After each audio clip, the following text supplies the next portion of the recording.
everyone, and this is Miss Gragson Lincoln. So today we are going to be writing our effective explanations. Now if you remember from yesterday's videos, we looked and analyzed to find the features of an effective explanation. And so today we're going to use the things that we learned to apply that in our own writing that we're going to be doing.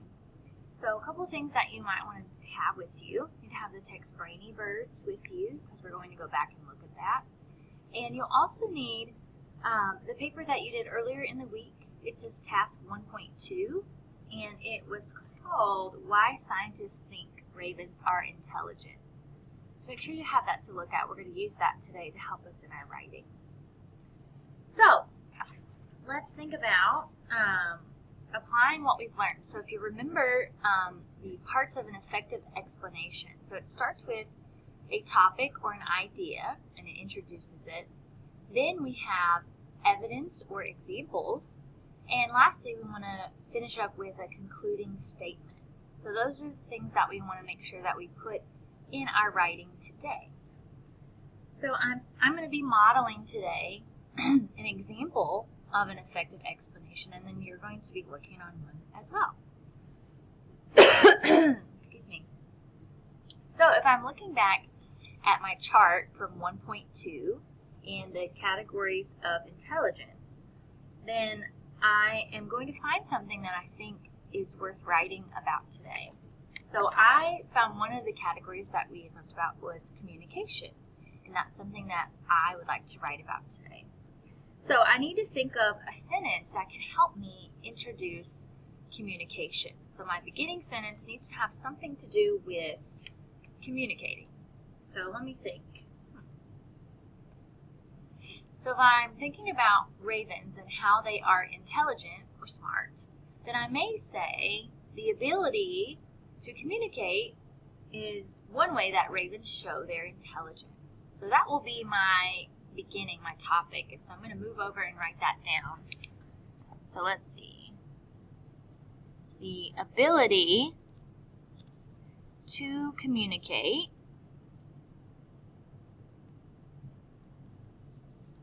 is one way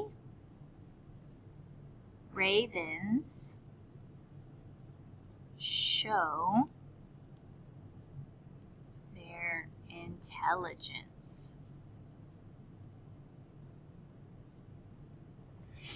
All right, so this opening sentence tells the reader, whoever's going to be reading it, that what we are writing about has to do with communication or being able to tell each other things in some way or another. So communication is what I'm going to write about. Now, the next part of our effective explanation involves having examples or evidence. So I'm going to look back in the text to look for evidence of how ravens communicate. So I've got my text here, and if I remember correctly, it talks somewhere in here about how they're communicating. So I'm going to look back and see if I can find ways they communicate. So here I see something about the calls that they do. Okay? The calls are loud and deep, and they carry as far as a mile. They may tell other ravens where to find food, or the calls may send news about what other kinds of animals are nearby. They may announce that they're looking for mates or that danger is near. Okay, so these right here are some really great examples of how ravens communicate. So I heard they may tell other ravens where to find food. I'm going to underline these things so I can remember where they are. Or the calls may send news about what other kinds of animals are nearby. And the third thing they list is to warn that danger may be near or that they're looking for a mate. So right there I found kind of 3 examples of how ravens communicate. So I can take that into my own words and I can put it in my writing. So let's see how we can write that. So let's say that ravens call to each other as a way to share information. So I'm going to write that down.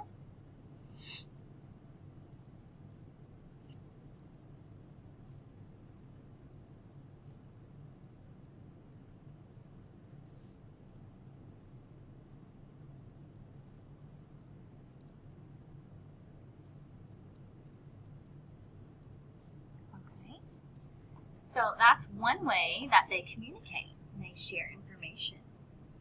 And let's see what else I can put.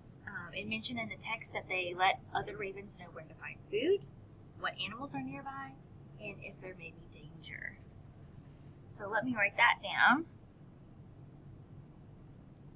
So let's say they let other ravens know where to find food. And I'm putting a comma there because I'm going to continue listing the examples in this same sentence. So where to find food, comma, what animals are nearby, another comma, and if there is danger. So notice I put an and here because this is the last example I'm going to put in my sentence, and then I'm going to put a period. So there I've completed the second part of my effective explanation where I list examples or evidence. And notice that I didn't just write anything about ravens. I went back to the text to find information. So that's really what the text is for, is to help us find the information. We don't want to just make up something that we maybe heard someone say once upon a time, but we want to go back in the text. And so that's where I found these things, and I just put it into my own words. And now the last thing that I need is a concluding statement. That's kind of where we wrap it all up and say, here's the end of this little paragraph, and we're ready to move on. So I'm going to say, when you hear a raven making a loud call, they are probably communicating something important to other ravens. So think back to a time maybe you've been outside and you may have heard that loud kind of squawking or call. So those ravens were communicating with one another in some way, which is really cool. So I'm going to put, when you hear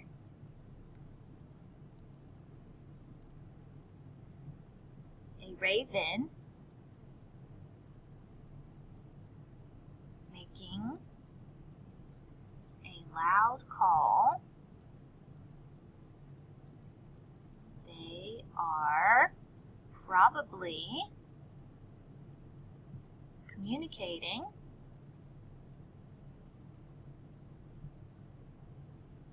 something important with other ravens.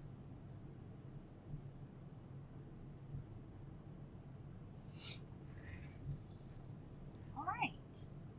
So we have our topic introduced. We have our examples or evidence, and we have a concluding statement. Now, the last thing I'd like you to do when you're doing yours is I've got to go back and read through this together, because sometimes when we're writing, we might get a little ahead of ourselves, or we might get distracted and maybe add a word or forget a word or put the wrong word. So we want to make sure we go back and read it so that it makes sense. So I'm going to read the whole thing together, and you give me a thumbs up if you think this makes sense to you. The ability to communicate is one way ravens show their intelligence. Ravens call to each other as a way to share information. They let other ravens know where to find food, what animals are nearby, and if there is danger. When you hear a raven making a loud call, they are probably communicating something important with other ravens. So thumbs up if you think that sounded pretty good. Okay, I think it sounds pretty good. Makes sense. I have periods and punctuation where I need it. I have capital letters where I need them. So I think I'm done with my effective explanation. So your job is going to be picking from that task 1.2. There are some other things on there that were labeled as categories of intelligence. So I want you to pick one that you would like to write about the most. And then make sure you do all three parts of an effective explanation, and kind of tell a little bit about that, how they're intelligent, and give some examples, and then give that concluding statement. And I can't wait to see those. I'm sure they will be wonderful. Enjoy writing, everyone.